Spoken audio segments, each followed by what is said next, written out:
beautiful carbonara pasta. Yes, I know it normally has smoky bacon, but I have a beautiful veggie version with sweet leeks. And I'm amplifying the sweetness in an utterly decadent, luxurious sauce. This is a family favourite in my home, and I want to show you how to do it. So it starts with 2 leeks. By concentrating on the white part of the leeks, what we're going to do is get a whiter sauce and a really sweet, deep flavour. So just strip it down the middle and give it a nice wash. Finely slice it. And by taking the care to make them nice and fine, they're just going to cook in a more delicate way, and they'll wrap around our spaghetti in the most beautiful way. Get a pan on a medium heat, add a tablespoon of olive oil, a knob of butter, 4 sprigs of thyme, and 4 finely sliced cloves of garlic. Then go in with the leeks, give it a season with salt. Let's have a stir up. I don't want to achieve any colour. What I do want to do is achieve some incredible sweetness and depth of flavour. So what I need to do is pretty quickly stop this frying. And I'm going to do that with some water, 400 millilitres. And then we'll turn the heat down to low. A lid goes on top, and we're going to let that just gently, gently tick over. It will get sweet and delicious, and it's that easy. Leave for 40 minutes until silky and soft. Can you see how it's cooked down? That will be perfect to wrap and coat the pasta.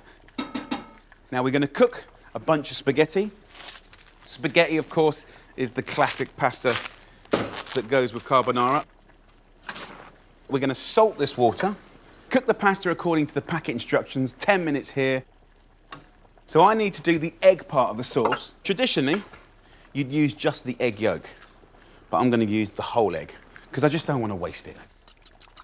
Beat the egg up like that. And then we need to add and grate in the cheese. I'm going to use Parmesan, but, you know, this isn't vegetarian, OK? It's got rennet in it, which is from an animal product. But if you have a look around, you'll see hard cheeses that are vegetarian. So grate in 50 grams and mix it up. And then I just want to take a little moment to take stock, right? We've got the sauce here, right? It's perfect, big flavour. Turn the heat off now. And I want to steal some of that lovely starchy cooking water. Now, I'm going to add a little bit of that to the Parmesan and the egg, and that's just going to loosen it up, and it gives you beautiful silky sauce. Drain the pasta and go into our leeks. We'll toss this together, and you just want the heat to calm down a little bit. If I add that egg and Parmesan straight away, it will start to scramble, and that's not cool. So, when the pan's cool down a little bit, we'll go in with the Parmesan and egg, and then we want to move really fast, OK? We want to keep agitating it like this. Look how creamy that is, come on. Amazing. Let's plate this up. Just roll it around in that sauce, and you can see like the leeks have almost cooked into nothing. They surround the pasta completely, but you can't even see it. And here we go, over to the plate, and then hit it quite generously with the black pepper. It gives it that classic flavour. A little Parmesan, and just a kiss of extra virgin olive oil. Right, let's try some of this. Look at that. The sweet leeks are off the chart. What I like is we've taken the humble leek, a vegetable that's often not celebrated, and it's just simple but delicious, quite luxurious.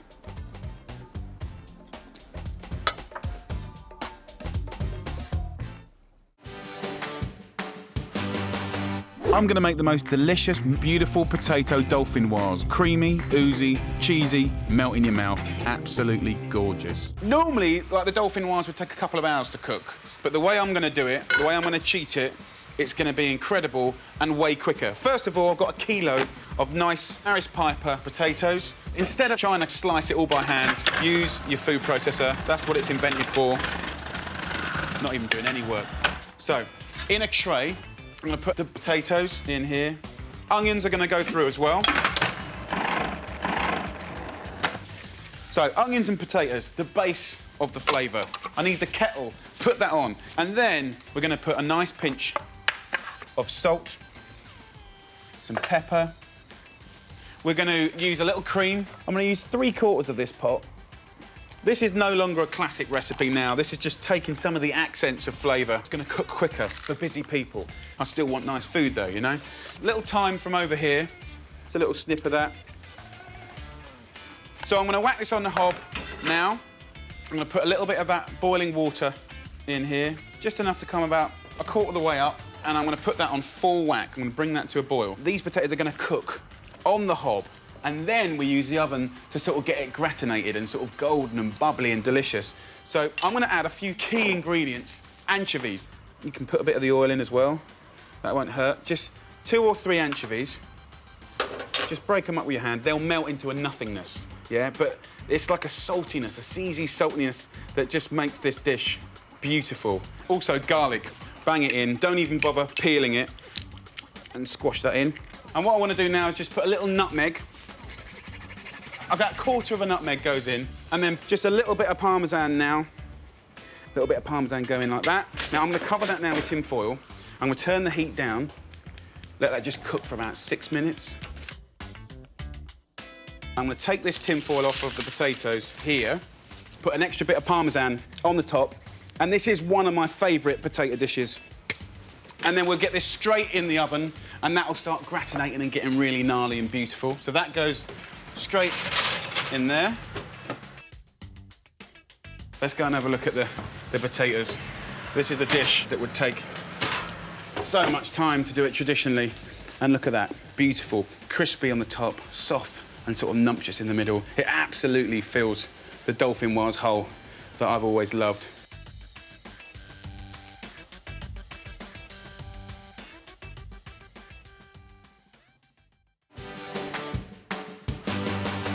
Sometimes we all deserve a lovely treat, and we're gonna cook a beautiful steak. This is for me and Jules, steak night, date night.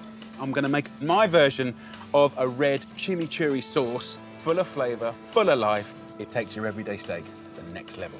So look, I've got a pan here, non-stick, large, on a medium heat. Let's start with the steak. Beautiful sirloin of beef. It's nicely marbled, and we've got this lovely fat here. And what I would suggest to do is pull this fat off, slice this up into little chunks, and what we can do is make crispy bits and render it down to create the oil that goes in this pan. So instead of putting butter or oil in this pan, we're going to cook the steak in the steak fat. And then here, get the knife, and I'll just skim off that tough piece of sinew. So we'll get rid of that. Then I'm going to put in here a couple of cloves of garlic. I'll leave the skin on. I'm going to do 1 thicker steak for 2 people. Season that with lots of nice black pepper and then some sea salt. Pat that in and then just roll it around the board to pick it all up. I'm going to wash my hands. You can see it's starting to sizzle now. As that's happening, I'm going to use 2 lovely chilies. They're normally sort of medium hot, but by scraping away these seeds, you're cooling it down massively. And then I've got a bunch of spring onions here and give them a trim, and they go in as well. Let's do the sauce part. I'm going to take the chili, half of the spring onions go in there, and then the garlic, I'll just remove that skin. Half a bunch of parsley. Also, I'm using jarred peppers. Half a jar, in that goes. Now, take those splits of spring onion and crispy bits off, and we'll put those to one side. In the pan now, that is when our steak goes in. When you're pan frying a steak, do it a minute on each side until it's cooked to your liking. So whether it's well done, medium, medium rare, whatever you like. So I'll do a turn now. And what I love about this recipe, it's got a really nice flow. So as that's happening, over here, put a nice little lug of extra virgin olive oil in there as well. And then red wine vinegar, pinch of salt and pepper. And that, whizzed up, is going to be amazing.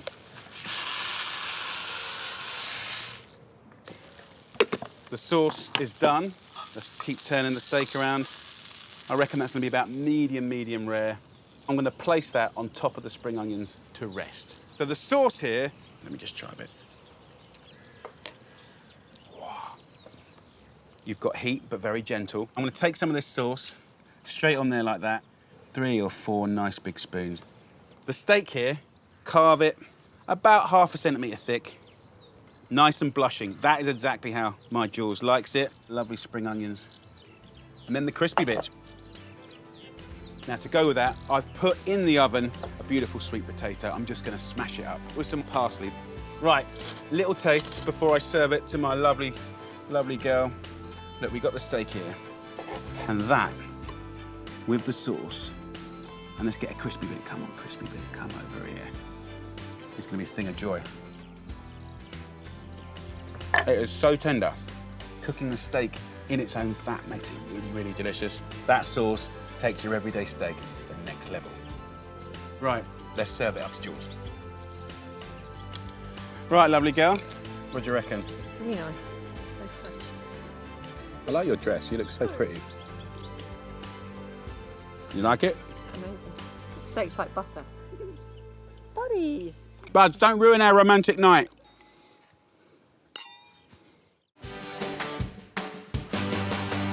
Next up, my sticky mango prawns. A sensational sharing plate that's unbelievably quick to cook and so easy to remember. So we're gonna do a beautiful recipe. This is like the coolest little thing to do with prawns. You'll need fresh king prawns, garlic, limes, curry powder, and sweet mango chutney. It's an amazing process and recipe that gives you texture, crunch, softness, sweet, sour, spice. It's really, really good. So, big pan. Let's whack that on a medium-high heat. We're going to be bigging up prawns, of course. So we've got 300 grams of prawns here. These are absolutely delicious. They're fresh. You can see by the beautiful blue colour. I love this size. Really, really nice. I find it gives you the best kind of sweet flavour. They've got all their shells on. And I always look for the MSC-approved accreditation so they're sustainable, right? So 300 grams of prawns. What I want to do is make it easy to pick it up and eat it. Most of the flavour is in the head. So I'm just going to peel the prawn all the way down to the tail. And you can leave the tail on as well. Now, by peeling this prawn, we can do a couple of other things as well. One is remove the little vein from down here. And you can do that easily by just running a knife carefully down the back of a prawn. It's very, very simple. And if you put that tip in, you'll pull out this little vein like that, and you can just lose that. But also, by running the knife down there, you're allowing this prawn to butterfly. And what that means is just to open up like a butterfly. This is a stunning way to prep your prawns, and a great tip to help them take on added flavour in the pan. OK, so we are all done. Garlic, we're going to use quite a bit of, actually. We're going to use 6 cloves of garlic, which for 2 people, you know, that's kind of cracking on a lot, but we're going to make them sweet and delicious, so it's not going to be garlicky, sort of in a pungent, horrible way. We're going to flavour the oil to cook the prawns in, and we're going to make them like little crisps, like literally like crisps. Try and slice the garlic the same thickness. If you don't, then you won't get that lovely, even cook, so they're all crispy, crunchy. So a bit of love goes a long way. So the garlic is done. Then I'm going to be using a couple of little condiments that make this dish. First one is a good curry powder, a really nice blend of all those spices, right? Each kind of curry powder varies. Pick one that you like. They're in all the supermarkets. Then the star of the show, as well as the prawns, of course, a nice mango chutney, because you get so many layers of flavour. You get a real bang for your buck, but most importantly, you get that glaze and that sort of sweetness that riffs off the spice and off the garlic that's going to be amazing. So in a pan, I'm going to add a tablespoon of oil, and then I'm going to go in with the garlic. If you angle the pan like this, you almost create like a little mini deep fat fryer. Garlic's very sensitive. It's got natural sugars in there, and I want to fry them until they're crisp and golden. If you make them kind of go black, they'll go slightly bitter. So these are looking really good. So all the garlic's out. Now we turn the heat up, and we've got this gorgeous garlicky oil. So we go in with a teaspoon of curry powder. Just move the oil into that curry powder, and it'll just start to toast and go beautiful. Then we can go in with our prawns. And they'll go from that amazing blue colour of the raw prawn, and as the heat penetrates it, you know, it'll start turning that amazing pink. And where you've butterflied it, it'll start to transform. Here we go. Look at those colours. Woohoo!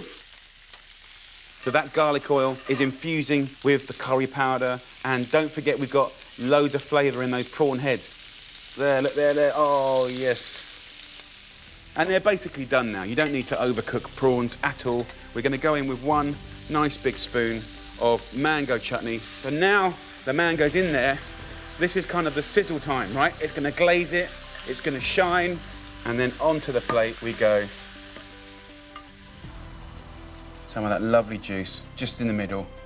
And then we get those beautiful garlic chips and we just sprinkle those in and around. Then our last ingredient is lime. So little strokes of the lime zest makes all the difference. Then we can simply just slice that into a little wedge. A fantastic little sizzle plate. It will be impossible to not want to get stuck into that. Lime juice over the top. Don't be polite about it. Get in there. Oh yeah, absolutely delicious. The crunch of the garlic was totally worth it. Every now and again, you get a little chunk of mango. The prawns in all of that just work really well. You've still got the sweetness, they're perfectly cooked. Fresh, zingy, sweet and sour, hot and sizzling. I love it. Quick to prep and ridiculously tasty. My lip-smacking sticky mango prawns, a pleasure to cook and a joy to share.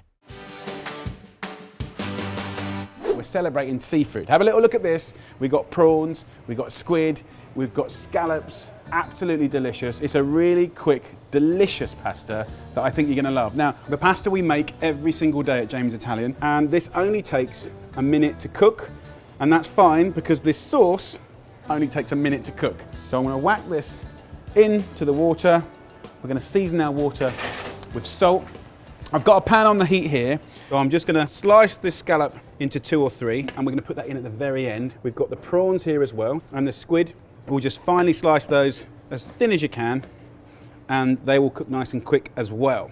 Now, the fragrant things to go with it are absolutely classic. We've got the garlic here, just chopped garlic.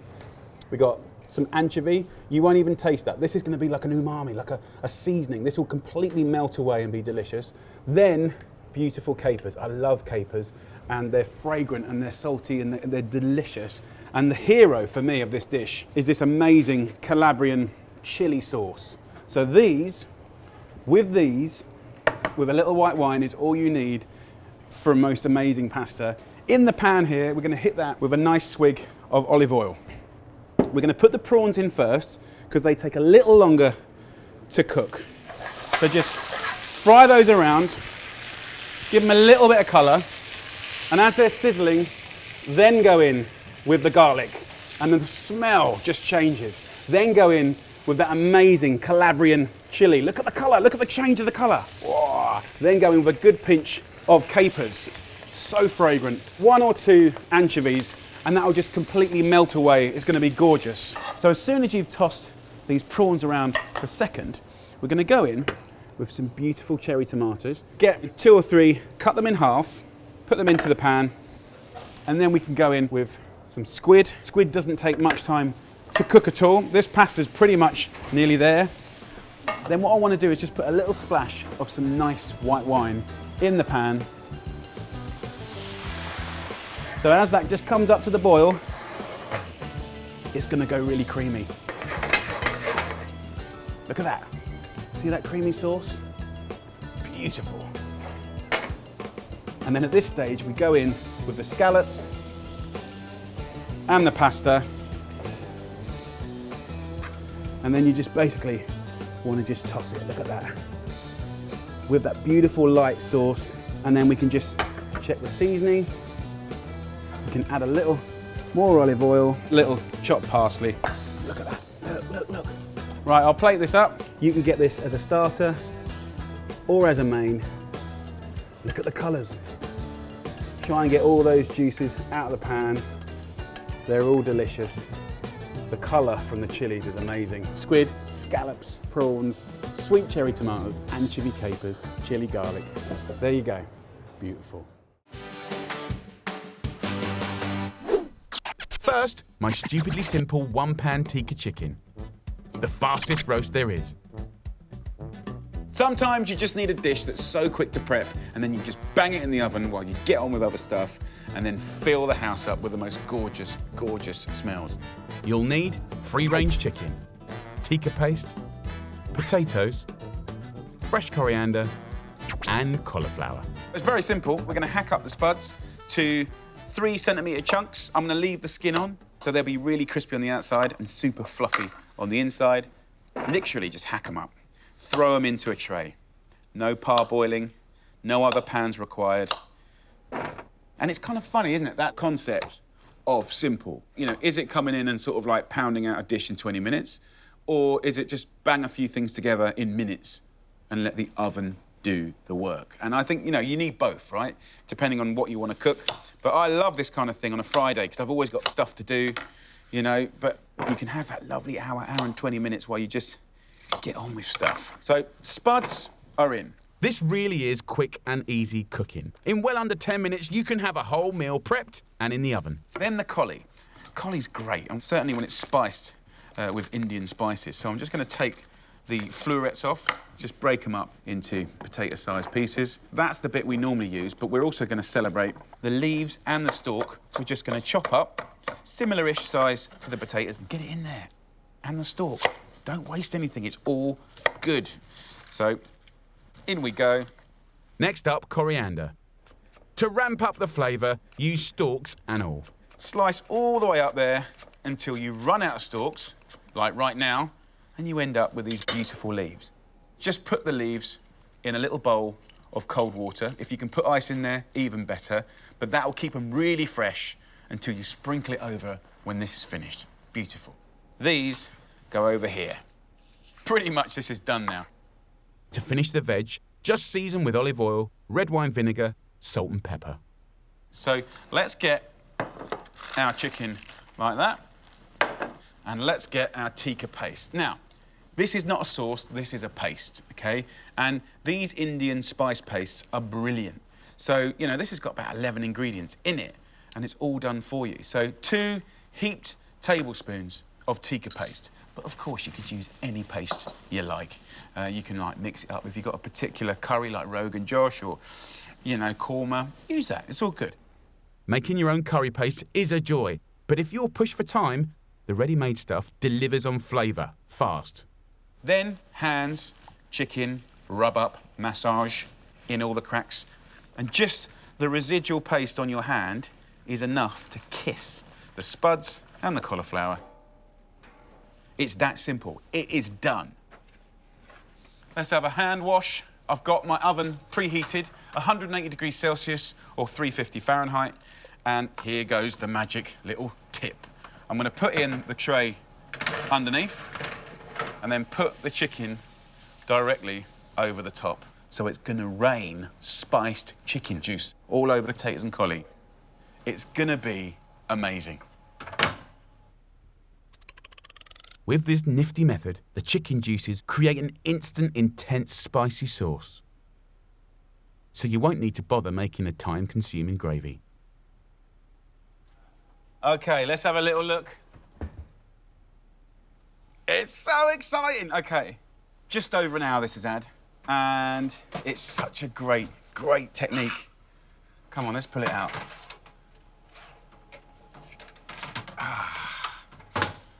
So here she is.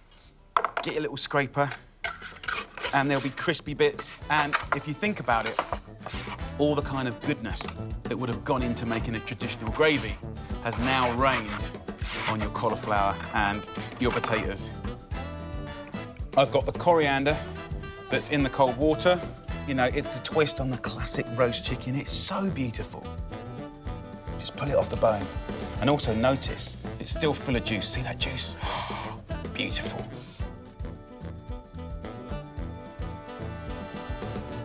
With this cracking roast, you'll have all of the flavour with none of the fuss. Let's get in there. Let's have a little tuck in. Skin is so crisp and delicious. So good. Those spices, really nice contrast. And the potatoes and the collie, it's kind of the best bit. It's absolutely delicious. Prepped in well under 10 minutes, cooked in one pan, my time-saving chicken tikkas, the fastest roast around. What up, food tubers? We're going to make the most incredible, beautiful chocolate pots. This would be brilliant for a romantic interlude, yes, or frankly anyone with loads of friends or kids, but they're also vegan friendly. The mystery ingredient, tofu. Yes, yes, yes, I know, shh, shh, shh, shh. Tofu. No, no, stop. Listen. No, stop. Stop. Listen. Okay, this is a vegan chocolate dish. And this is fantastic because actually we got the benefits of having less saturated fat, so it's healthier, but you can really, really taste the quality of the chocolate. So this is how we roll, guys. We're starting off with really good quality dark chocolate, 85% cocoa solids, 2 packs of these, 200 grams. Give it a slap. And let's open up our chocolate and just let that sprinkle in, bowl, over some water. Now, this will slowly melt into the bowl. Just give it a little stir every 30 seconds or something like that, but don't rush it. Then the tofu. This is the point where cream would normally go into some kind of chocolate mousse or some sort of chocolate pot. Just put it into a clean tea towel. It has to be clean. So there's 1 pack and 2 packs. So there's 700 grams of tofu in that clean tea towel. Grab up the corners and bring it together and twist it and get rid of the residual excess moisture.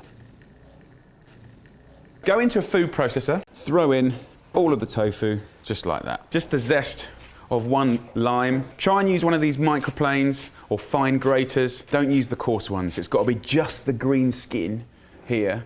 Give it a whack. So go in with 1 tablespoon of beautiful dark rum. Then I'm going to go in with 2 teaspoons of vanilla bean paste. You can use extract, but this paste, I just love the flavour. It's really, really good. A little pinch of salt. Back over here, we've got our chocolate looking good. There's a few little bits in there, so we'll come back to that in a second. Now, 160 grams of maple syrup, which is basically all of this. And then another little secret ingredient, chili. It's a bit fashionable, I know. I don't want to add much to it, like a good pinch. So I'm just going to add that chili into there. I'm going to take my chocolate off the heat now. You can see this is completely melted. Look at that, beautiful. So let this cool down. I'm going to whiz this up for about 2 minutes to get super silky smooth. Then I'll start adding the chocolate. Okay, now it's super smooth. Now we can start adding the chocolate.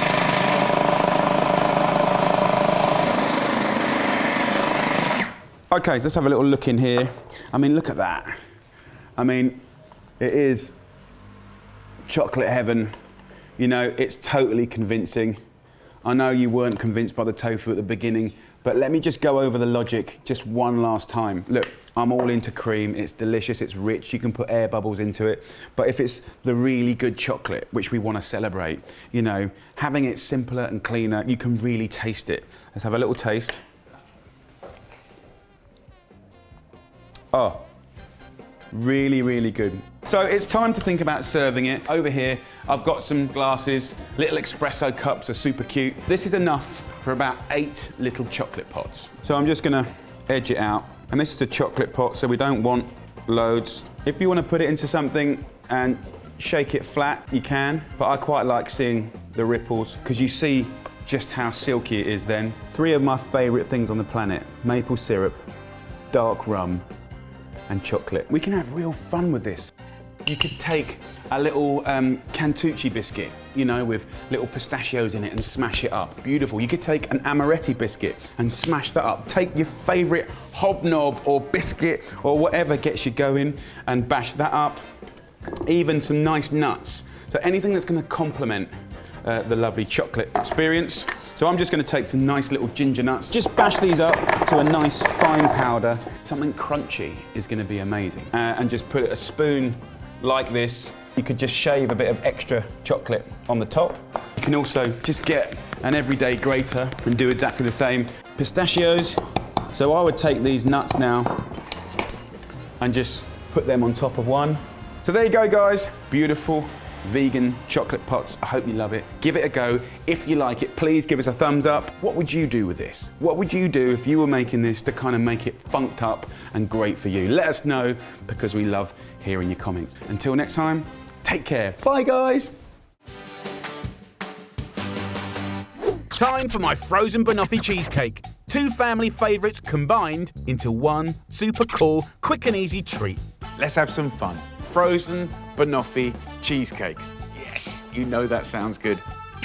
You'll need quality dark chocolate, oaty biscuits, overripe bananas, dulce de leche, and a light cream cheese. So we've got 5 ingredients working really hard to make a really flamboyant dessert, which is delicious, but also cold, crunch, soft, silky. It's gonna be so good. Let's get some chocolate melted. So I'm gonna use 2 packs in this recipe, but one is gonna be for shaving and making everything look beautiful later on.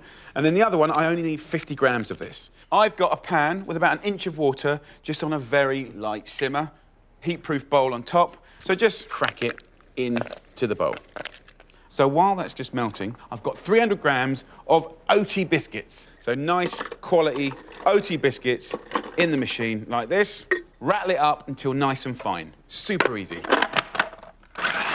can always smash your biscuits with a rolling pin, but the food processor does all the hard work in a fraction of the time. I'm gonna put a couple of tablespoons of extra virgin olive oil into this, okay? It's gonna make it really nice and crumbly when you eat it later on. And then this chocolate, which is melted, we're gonna put that straight inside.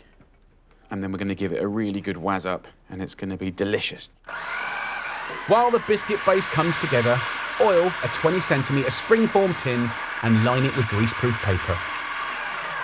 Okay, so once you've whizzed that up, we're in a really good place where we can pour this gorgeous biscuit base straight into the bottom. And I just wanna pack that nice and flat. And of course, as soon as this goes in the freezer, that will set beautifully. Okay, so for the filling, we're using 8 overripe bananas. Now, when they go over like this, they go caramelly and delicious, and you get a flavour that you can't get from a regular ripe banana. So let's get that peeled off. And then I'm gonna take all of these beautiful bananas and get them in the food processor. And then to that, I'm gonna have 500 grams of really good quality cream cheese straight in there, along with a fantastic ingredient, dulce de leche. Basically condensed milk that's been boiled, and you get this amazing caramel. You can just buy it like this. So I need about 225 grams, which is half a jar of this nectar. It's basically toffee, fudge. It's just outrageously beautiful. Dulce de leche is your fast track to a classic caramel, making your pudding extra luxurious. So there you go. All whizzed up and ready to go. You simply just pour it in now, and that is like liquid gold right there. The smell is amazing. And remember, this is not just an ordinary cheesecake, this is a frozen one, right? You got the crunch, the silk, but also the chill. It's gonna be so, so good. So whack it in the freezer now for at least 4 hours, but let's say you did it the day before, 2 days before, a week before, it's sitting there waiting to be used, but when you want it, put it in the fridge for 2 hours, and that lets it just nicely thaw out and go to semi-Fredo, semi-frozen. So here's one I did earlier, and all I have to do now is just unclick it, and it's gonna be beautiful. Get a palette knife in between the biscuit base and the mould, and I can just take this off. That's perfect, look. And I'm just gonna shake that gently onto the base there like that. So I wanna embellish this a little bit, and to do that, I'm gonna use that second pack of chocolate. Gently scrape your knife down the chocolate bar to create delicate curls and sprinkle liberally over your cheesecake to finish. Very simple to whack together. It's in the freezer waiting for you to decide the time that you want it. And then when you do, in the fridge. 2 hours. This is enough for 10. Yeah, look at that. So come on, let's go for it. Enough talking. Here we go.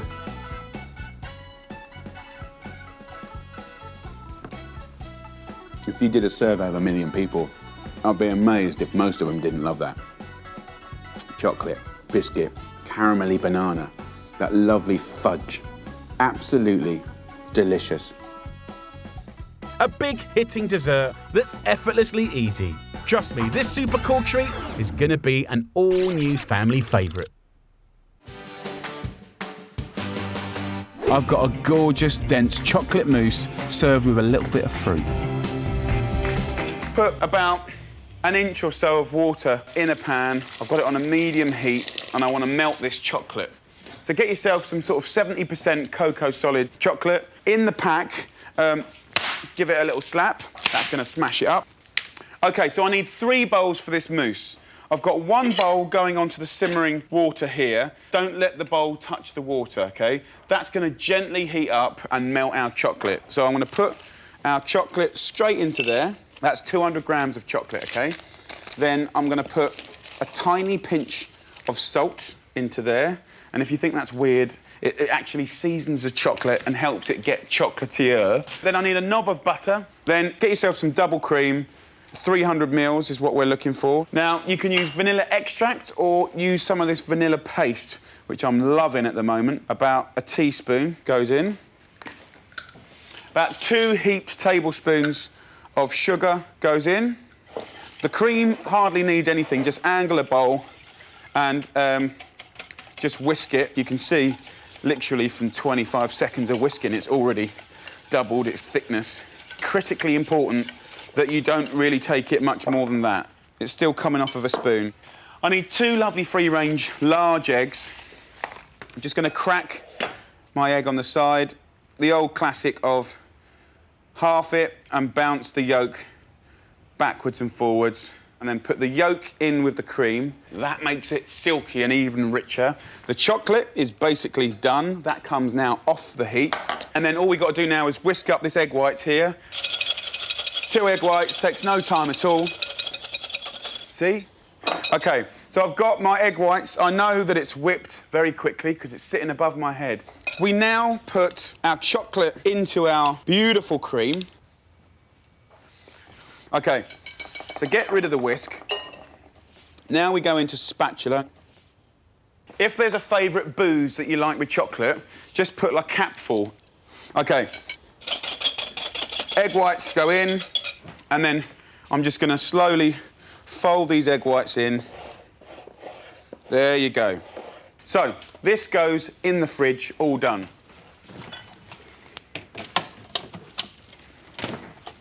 And for the dessert, all I do, get a little cocoa, and just for a little edge, just put some cocoa on top. There you go. Absolutely gorgeous.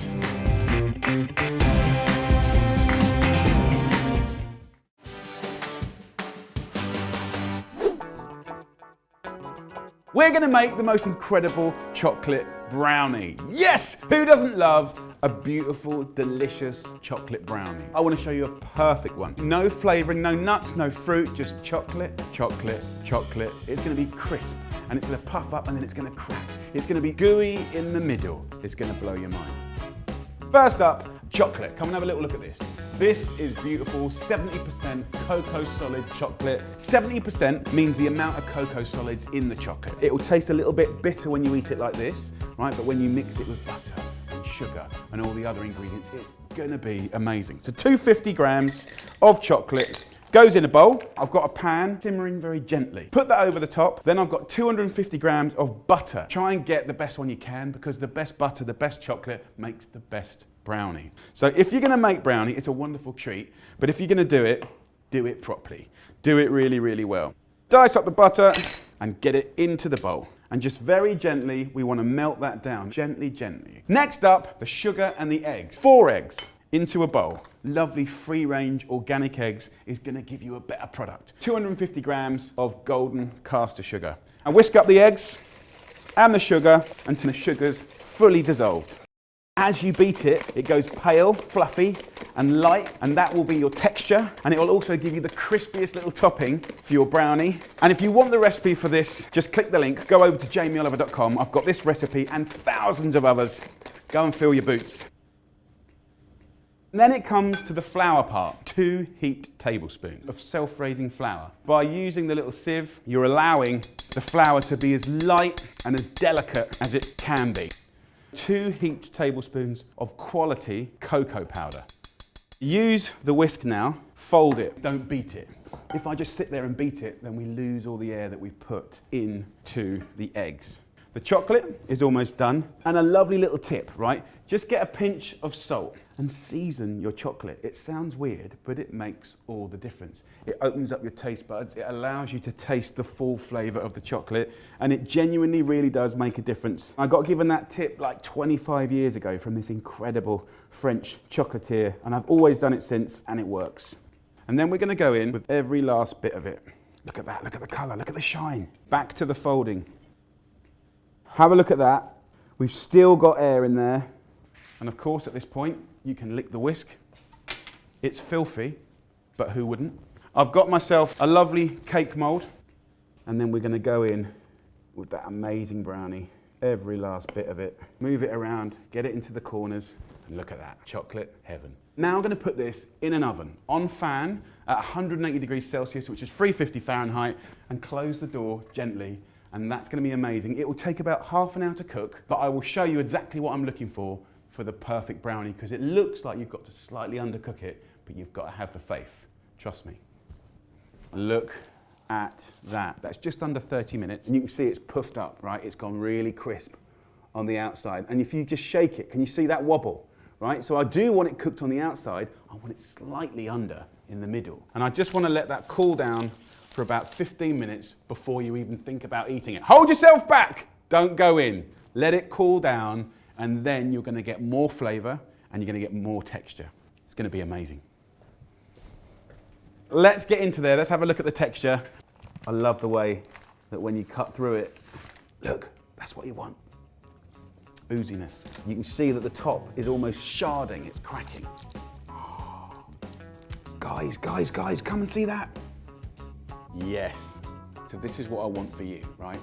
It's really crisp and delicate and thin on the top. It's kind of spongy around the outside here, and then in the middle, it's oozy and gorgeous and unctuous and chocolatey, and the chocolate will taste different because of that cooking, right? So that is good, we like that. A nice little scoop of vanilla ice cream, some hazelnuts, chocolate, hazelnuts, vanilla ice cream. Come on, you know it makes sense. And then what we love to do in the restaurants is popcorn. Of course, that little bit of heat from the brownie is going to start to melt the ice cream. Really, really nice. Right, enough talking. Let's get a nice small spoon and let's have a little try up.